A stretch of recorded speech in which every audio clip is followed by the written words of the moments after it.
Good morning 10th class home science के lesson number 14 भोजन पकाने तथा परोसने की विधियां तथा पोषक तत्व। यानी कि हम भोजन पकाने की कौन कौन सी विधियां हैं, परोसने की कौन कौन सी विधियां हैं और भोजन पकाते समय हम पोषक तत्वों की सुरक्षा कैसे कर सकते हैं, ये पढ़ेंगे हम इस लेसन में। प्रस्तावना।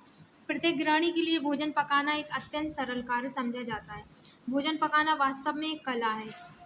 इस कला को गृह कला कहा जाता है। प्रायः गृहिणियाँ अच्छे से अच्छा भोजन पकाती हैं। हर कोई यही चाहेगा कि वह अच्छे से अच्छा भोजन पकाए, परंतु अज्ञानतावश उनके तत्वों की सुरक्षा का ध्यान नहीं रख पाती। उनके तत्व यानी कि जो हमारी सब्जियां होती हैं, उनमें जो विटामिन होते हैं, जो पोषक तत्व होते हैं, कभी कभी वह नष्ट हो जाते हैं तथा कार्य की अधिकता के कारण भोजन परोसने में लापरवाही कर देती हैं। यदि हमने किसी भोजन को अधिक पका लिया तो उसके विटामिन भी नष्ट हो सकते हैं। और कोई कोई भोजन बहुत अच्छा पका लेता है, लेकिन वह इतने अच्छी तरीके से परोस नहीं पाता है जितना कि उसका भोजन अच्छा होता है, जिसकी फलस्वरूप भोजन करने वाले व्यक्ति को भोजन का पूरा लाभ नहीं मिल पाता। यदि भोजन अच्छी तरह से परोसा गया हो तरीके से, तो देखने वाले की भूख और बढ़ जाती है। अतः घर के सभी सदस्यों के लिए आवश्यकता अनुसार उत्तम एवं पौष्टिक भोजन की व्यवस्था करना प्रत्येक गृहिणी का कर्तव्य है। भोजन न केवल शारीरिक आवश्यकता है, वरन इससे मन भी प्रसन्न रहता है।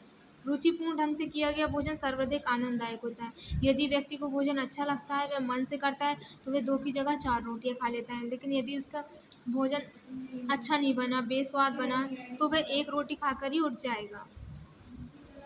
जिस प्रकार भोजन पकाना एक कला है, उसी प्रकार भोजन परोसना भी एक महत्वपूर्ण कला है। इस कला में भी गृहिणियों को पूर्ण दक्ष होना चाहिए। भोजन कितना भी साधारण हो, यदि वह इस कलात्मक ढंग से परोसा जाए तो वह व्यक्ति के लिए रुचिवर्धक होगा। यदि भोजन अति स्वादिष्ट है किंतु परोसने की विधि कलात्मक नहीं है, तो भोजन की स्वादिष्टता मानसिक रूप से कम हो जाती है।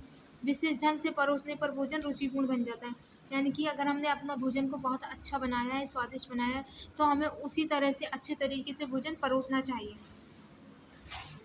भोजन पकाने के मुख्य उद्देश्य निम्नलिखित हैं। भोजन पकाने के क्या उद्देश्य होते हैं?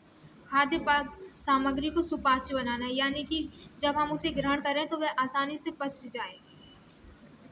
खाद्य सामग्री को रोगाणु मुक्त बनाना, यानी कि जो भी हमारी भोजन है उसे हम रोगाणु मुक्त बनाएं।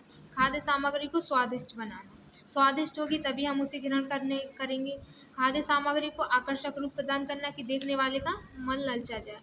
खाद्य सामग्री को विविधता प्रदान करना, यानी कि अगर कोई एक सब्जी, सपोज दैट आलू है, आलू को हम कई तरह से बना सकते हैं, कई तरह की विविधता प्रदान कर सकते हैं। खाद्य सामग्री का संरक्षण, खाद्य सामग्री को अधिक दिनों तक उचित रूप से संरक्षित करके रखना।